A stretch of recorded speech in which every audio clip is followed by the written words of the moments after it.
Hi everyone, welcome back to the channel. In this tutorial, I will show you how to get the cinema spotlights furniture recipe in Hearttopia.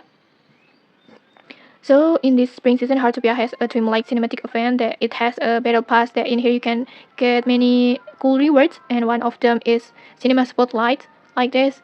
And to unlock this recipe, this furniture recipe, you need to reach level 35, and to level it up, just collect the festival points that you can get it from the town festival catalog, this one, or you can also get it from the festival limited collections rewards, this one, and you can also get it from the daily quest rewards.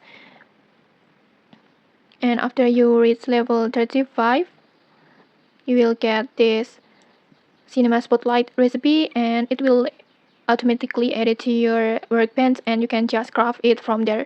And okay, that's it. If you found this helpful, don't forget to like, comment, and subscribe for more tutorials. Thanks for watching, and see you.